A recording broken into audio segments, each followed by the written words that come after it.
आप लोग अच्छे होंगे। लॉकडाउन के दौरान आप लोग की पढ़ाई तो नहीं हो पा रही है।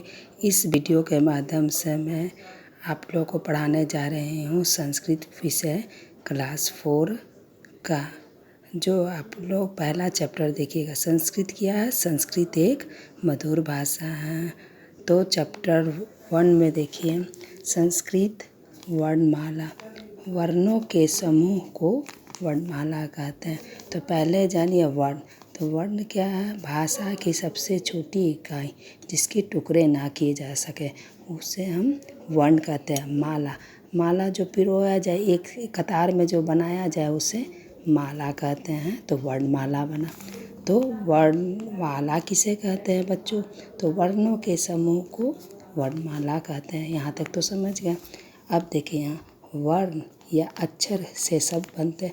वर्ण क्या है? वर्ण से क्या बना? अक्षर। वर्ण बोलिए या अक्षर बोलिए। तो यहाँ लिखा हुआ, तो उससे क्या बना बच्चों? शब्द बनते हैं। तथा शब्दों से भाषा का निर्माण होता है। किससे निर्माण होता है बच्चों? भाषा से निर्माण होता है।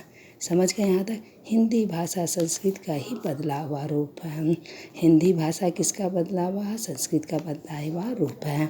इस प्रकार हिंदी का जन्म संस्कृत से ही हुआ है। संस्कृत एवं हिंदी भाषाओं की लिपि का नाम क्या है? देवनागरी। मतलब लिपि में क्या कहते हैं? संस्कृत में देवनागरी है, हिंदी में भी देवनागरी। लिपि का नाम देवनागरी है। संस्कृत भाषा को वर्ण 3 प्रकार के होते हैं। कितने वर्ण होते हैं?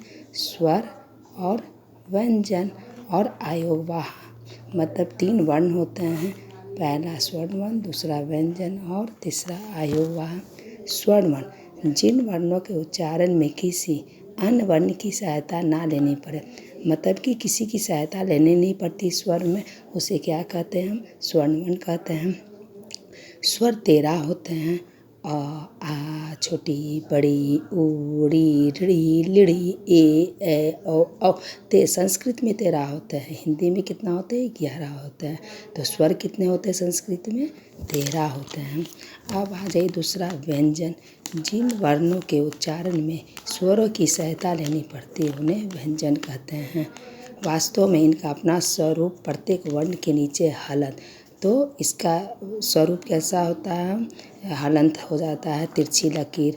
मतलब व्यंजन में क के नीचे तिरछी हलंत लगेगा तो उसे स्पष्ट होता है। जैसे क के नीचे यहाँ देखिए हलंत है, ख के नीचे हलंत है, ग के नीचे हलंत आदि।